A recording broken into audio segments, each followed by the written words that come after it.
పెద్దపల్లి జిల్లా మంతని మైదంబండ గ్రామంలో అయితే అమానవీయ ఘటన అయితే చోటు చేసుకుంది. ప్రస్తుతం అయితే దీనికి సంబంధించి ఒక మహిళనైతే కొంతమంది కామాంధులైతే వారైతే తన చేష్టలతో అయితే విసిగి వేసేరించారు. అంతేకాకుండా ఒక మహిళని అడ్డొచ్చిన మహిళనైతే కారులో దాదాపు 200 మీటర్ల వరకు అయితే లాక్కెళ్ళడం జరిగింది. దీనికి సంబంధించి అయితే ఒక రకమైన భయాందోళన పరిస్థితులు అయితే నెలకొన్నాయి. ప్రస్తుతం అయితే మనం ఒక సోషల్ యాక్టివిస్ట్ ఉన్నారు మనతో పాటు, అయితే ఒకసారి వారితో అయితే మాట్లాడదాం. మేడం చెప్పండి, ప్రస్తుతం ఇది ఎలా చూడొచ్చు? మహిళ మీద ఇంకా ఘటన అయితే చోటు చేసుకున్నాయి. చట్టాలు చాలా కఠినతరమైనప్పటికీ సైతం ఇలాంటి ఘటన అయితే చోటు చేసుకున్న అక్కడైతే దీన్ని ఎలా చూడొచ్చు అంటారు? దీనికి సంబంధించి ఏం చెప్తారు? ఒకటి తెలంగాణ రాష్ట్రంలో అంటే తెలంగాణ రాష్ట్రం వచ్చిన తర్వాత ఇలాంటి సంఘటనలు ఆగిపోతాయి అనుకున్నాం. కానీ అలా కాకుండా రోజు రోజుకి అసలు వెలుగులోకి వచ్చేటి చాలా తక్కువ, రాని చాలా ఉన్నాయి.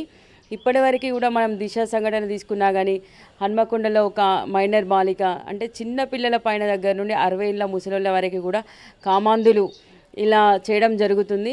కానీ ఇలాంటి అత్యాచారాలు జరగడం చాలా బాధాకరం. ఒక మహిళగా నేను ఒకటే చెప్తున్నా, ఇట్లాంటివి సంఘటనలు జరగకుండా కొత్త చట్టాలు అయితే, అంటే కొన్ని చట్టాలు వచ్చినాయి అని చెప్పేసి చెప్తున్నారు, కానీ అవి అమల్లోకి అయితే రావడం లేదు. అంటే షీ టీమ్స్ అని పెడుతున్నారు, ఆ షీ టీమ్స్ కూడా సరిగా వర్క్ చేయడం లేదు.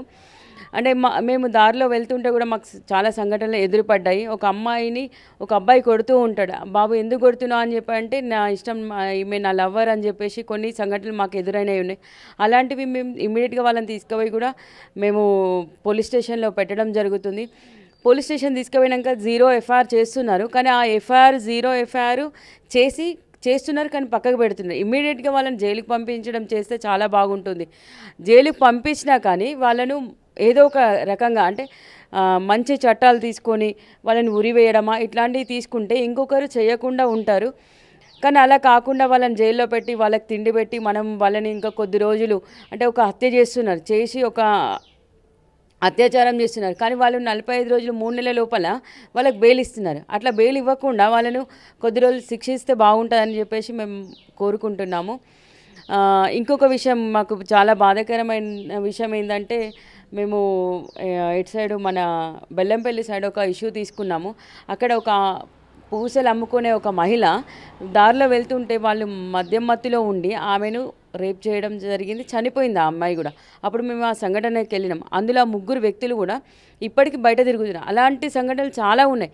వీళ్ళని ఇమ్మీడియట్గా వాళ్ళ పైన ఏదైనా కేసు పెట్టి జైలుకి పంపించడము, సేమ్ టైంలో ఉరి తీయాలని చెప్పేసి డిమాండ్ చేస్తున్నాము.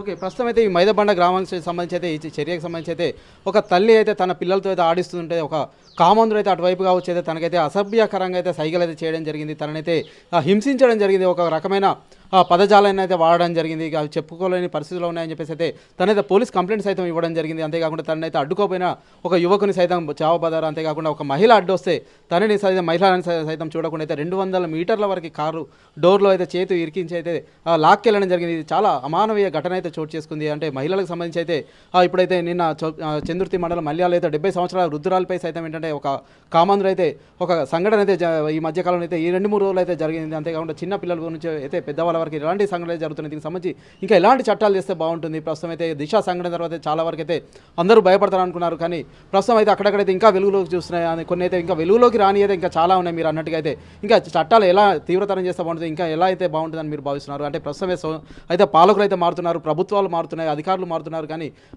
సంఘటనలు అయితే అలానే ఉంటున్నాయి కదా, ఇంకా ఎలా ఉంటే బాగుంటుంది? ఒకటి, ఇంతకుముందు మనం టీఆర్ఎస్ పాలన చూసినామండి. ఇప్పుడు రేవంత్ రెడ్డి గారు వచ్చారు. వీరు కొత్త చట్టాలు, మహిళల పైన కొత్త చట్టాలు తీసుకొస్తే బాగుంటుందని చెప్పేసి అనుకుంటున్నాము. ఎందుకంటే ప్రతి ఒక్క మహిళ అర్ధరాత్రి బయటకు వెళ్ళిన రోజే మనకు నిజమైన స్వాతంత్రం వచ్చిందని చెప్పేసి ఎప్పటి నుండో మనం అనుకుంటున్నాం, కానీ అవి రావడం లేదు. ఒక మహిళ బయటికి వెళ్ళి ఇంటికి వచ్చే వరకు కూడా మనకు అసలు అమ్మాయి వస్తా లేదా అన్న ఒక ఆలోచన మేముంది. ఒక తల్లిగా నేను కూడా, అంటే ప్రతి ఒక్కరికి అమ్మాయిలు ఉన్నారు, ఒక తల్లిగా నేను కూడా ఒకటి అనుకుంటాం, నా బిడ్డ బయటకు పోయి స్కూల్ నుండి వచ్చే వరకు కూడా అమ్మాయికి సెక్యూరిటీ లేనిది ఉంది. ఒక స్కూల్లో తీసుకున్నాం, మనం హైదరాబాద్లో కూడా ఒక ఇష్యూ తీసుకున్నాం. ఒక ప్రిన్సిపాల్ అయ్యి ఉండి ఆ ప్రిన్సిపాల్ డ్రైవరు ఒక 8th క్లాస్ అమ్మాయిని వాడు అంటే ఇబ్బంది పెట్టిన సంఘటన కూడా వెలుగులోకి వచ్చింది. అంటే కొంతమంది ఏం చేస్తున్నారు, పేరెంట్స్ కూడా దాచిపెట్టుకుంటున్నారు, బయటకు వస్తే ఇట్లా ఎవరు ఏమనుకుంటారో అనేది కొంతమందిలో ఉంది. అది పోవాలి. కొత్త చట్టాలు వచ్చి ఇమీడియట్గా యాక్షన్ ఎప్పుడైతే తీసుకుంటుందో అప్పుడైతే బాగుంటుంది. కొత్త గవర్నమెంట్ ఇప్పుడు రేవంత్ రెడ్డి గారు వచ్చిండ్రు, కొన్ని 6 గ్యారంటీలు అని చెప్తున్నారు. అలా కాకుండా కొత్తగా అమ్మాయిలకు కానీ అంటే మహిళలకు కొత్త చట్టాలు తీసుకుంటే బాగుంటుందని చెప్పేసి నేను అనుకుంటున్నానండి. ఓకే, అంటే ఇప్పుడు ప్రస్తుతం చూసినట్లయితే గతంలో చూసినట్లయితే కుటుంబ పాలన ఉండేది, అంటే ఒక ఉమ్మడి కుటుంబ వ్యవస్థ ఉండేది. ఇప్పుడైతే ఒంటరితనం అయితే పెరిగిపోయింది. చాలా వరకు అయితే ఒంటరిగా జీవించడానికి అయితే చాలామంది అయితే ఇష్టపడుతున్నారు. దీనికి సంబంధించి అయితే చాలా వరకు అయితే ఇటువంటి సంఘటనలు అయితే బయట చెప్పుకోలేని పరిస్థితి ఏంటంటే చిన్నప్పటి నుంచి వరకు అయితే అలాంటి అలవాట్లు అయితే నేర్పిస్తున్నారు. కుటుంబ పాలనలో కావచ్చు, కుటుంబ నేపథ్యంలో కావచ్చు. అయితే దీనికి సంబంధించి ఎలా చూడొచ్చు అంటారంటే ఇంకా ఇతరుల మీద ఆధారపడకుండా వారికి వారు ఎలా పిల్లల్ని ఎలా పెంచితే బాగుంటుంది, అంటే స్వచ్ఛందంగా అంటే వాళ్ళు ఎలాంటి ముందు జాగ్రత్తలు తీసుకుంటే బాగుంటుందని భావించవచ్చు మేడం? ఒకటి మన అంటే మనం పేరెంట్స్గా ఒక పిల్లలకి ఏ విధంగా అంటే ఒక తల్లిగా కాకుండా ఒక ఫ్రెండ్గా ఉండి మంచి చెడు అనే కొన్ని విషయాలు మనం చెప్పుకోవాలి. చెప్పుకున్న తర్వాత బయట వాళ్ళతో మనం ఎలా ఉండాలని చెప్పేసి మనం అమ్మాయిలకు మాత్రం ఖచ్చితంగా అవి చెప్పుకోవాల్సిన విషయాలు ఉంటాయి. అవి మనం ఒక ఫ్రెండ్ లాగా ఉండి ఒక బిడ్డకు అట్లా చెప్పుకుంటే బాగుంటుంది. అదేవిధంగా ఇప్పుడు మేము అంటే కొన్ని కౌన్సిలింగ్ చూస్తుంటాం. మా ట్రస్ట్ నుండి మేము మహిళా పోలీస్ స్టేషన్కి వెళ్తుంటాం. ఉమ్మడి కుటుంబాలు అనేవి చాలా తక్కువ అయిపోయినాయి. ఇప్పుడు ఎవరైనా కానీ ఒక అమ్మాయి పెళ్లి చేసుకుందంటే వేరే కాపురం పెట్టాలి, మేము సపరేట్గా ఉండాలని చూస్తున్నారు.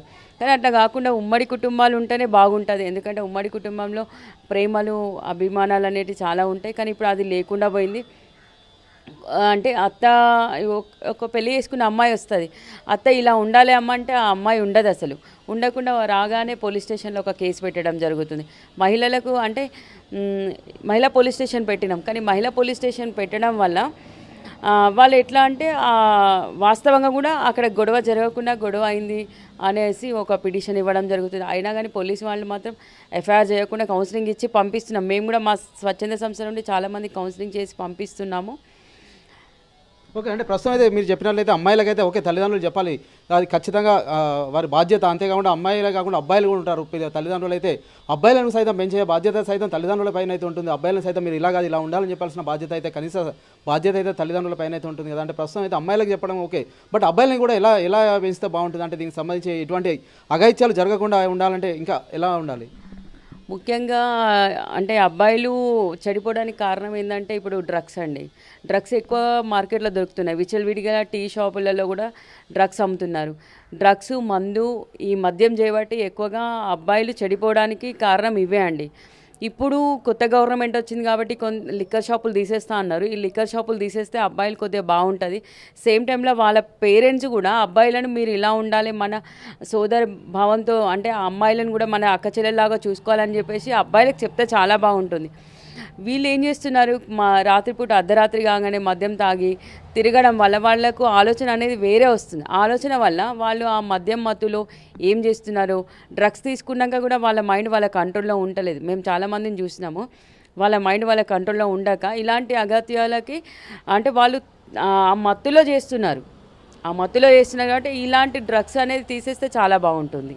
ఓకే అండి, అంటే ప్రస్తుతం అయితే ఈ అమ్మాయికి సంబంధించి ఇంకా ఎలాంటి చర్యలు తీసుకుంటే బాగుంటుంది, అంటే ఇటువంటి వారి కోసం ఎలాంటి తక్షణ ఉంటే బాగుంటుంది, అంటే చర్యలకు సంబంధించి కావచ్చు, అంతేకాకుండా వీరికి సంబంధించి ఎలాంటి శిక్షలు వేస్తే బాగుంటుంది అంటారు? ఇప్పుడు ఈ అమ్మాయి పెద్దపల్లి జిల్లాలో ఒక అమ్మాయి ఇట్లా వేధింపులకు గురైందని చెప్పేసి మేము ఇప్పుడే తెలిసింది. మాకు కూడా చాలా బాధాకరమైన సంఘటన. వాడు ఎక్కడున్నా కానీ ఇమ్మీడియట్గా వాడిని మాత్రం ఖచ్చితంగా శిక్షించాలి. ఎప్పుడైతే ఇప్పుడు ఆ అమ్మాయి ఆరోగ్య పరిస్థితి ఎలా ఉందో మాకు తెలియదు, కానీ అమ్మాయి బాగుండాలని చెప్పేసి భగవంతుని కోరుకుంటున్నాము. వాడు ఎక్కడున్నా కానీ పోలీసులు వాళ్ళని ఇమ్మీడియట్గా శిక్షించాలని చెప్పేసి డిమాండ్ చేస్తున్నాము. ఓకే అండి, ప్రస్తుతం అయితే మనమైతే సుజాత రెడ్డి గారితో అయితే ఉన్నాము. దీనికి సంబంధించి అయితే ఇటువంటి చర్యలు అయితే కొంత డ్రగ్స్ కావచ్చు, అంతేకాకుండా కొంతవరకు అయితే ఏకాంతం కావచ్చు, అంటే అపార్ట్మెంట్ కల్చర్ అయితే వచ్చింది. కుటుంబానికి సంబంధించి అయితే ఇంతకుముందు అయితే ఉమ్మడి కుటుంబ వ్యవస్థ అయితే ఉండదు, ఇప్పుడైతే ఏకాంతం అయితే ఉంటుంది, ప్రశాంతత అయితే కరువు అవుతుంది. వీరైతే డ్రగ్స్ తీసుకున్న తర్వాత వారు ఏం చేస్తున్నారైతే వారికి అయితే పూర్తిగా తెలియలేకుండా అయిపోయింది. కొత్త ప్రభుత్వం వచ్చాక అయితే పాలకులు అయితే మారుతున్నారు, అధికారులు మారుతున్నారు, మనం కూడా మారాల్సిన అవసరం ఎంతైతే ఉంది. అంతేకాకుండా వీరిపై కఠిన చర్యలు తీసుకుని ఇటువంటి చర్యలకు అయితే పాల్పడారు. అంతేకాకుండా ఇప్పుడు పెద్దపల్లి జిల్లాకు సంబంధించి అయితే అమానవీయ సంఘటన అయితే చోటు చేసుకుంది. పిల్లాడితో అయితే ఆట ఆడిస్తున్న ఒక తల్లి, 21 సంవత్సరాల తల్లితో అయితే ఒక యువకుడైతే అసభ్యంగా ప్రవర్తించడం జరిగింది. తనైతే ఆలోపు తేరుకొని అయితే కేకలు వేయడంతో అక్కడ ఉన్న స్థానికులు అయితే అక్కడికి రావడం జరిగింది. మరొక మహిళ అయితే అడ్డుకునే ప్రయత్నం చేసింది, మరో యువకుడు సైతం అడ్డుకునే ప్రయత్నం అయితే చేయడం జరిగింది. దీనికి సంబంధించి అయితే పూర్తిగా వారిని అయితే హింసించినట్టయితే తెలుస్తుంది. ఒక మహిళ అయితే పూర్తిగా తన దాడిలో అయితే గాయపడ్డది. తనైతే హుటాహుటిన కరీంనగర్లోని ప్రైవేట్ ఆసుపత్రికి అయితే తరలించారు. ప్రస్తుతం ఆవిడ ఆరోగ్య పరిస్థితి అయితే నిలకడ ఉందని చెప్పేసి వైద్యులు అయితే సూచిస్తున్నారు. ఏదైనప్పటికీ ఇట్లాంటి సంఘటనలు అయితే సభ్య సమాజం తలదించుకునే పరిస్థితి అయితే నెలకొందని చెప్పేసి అయితే వీరైతే చెప్తున్న పరిస్థితి మనం చూస్తున్నాం. కెమెరా పర్సన్ సుమంత్ కలిసి రాజ్ కుమార్, RTV కరీంనగర్ నుండి. మరిన్ని వీడియోస్ కోసం ఛానల్ ని సబ్స్క్రైబ్ చేయండి, లేటెస్ట్ అప్డేట్స్ కోసం వాట్సాప్ ఛానల్ ని ఫాలో చేయండి అండ్ లింక్ డిస్క్రిప్షన్ లో ఉంది.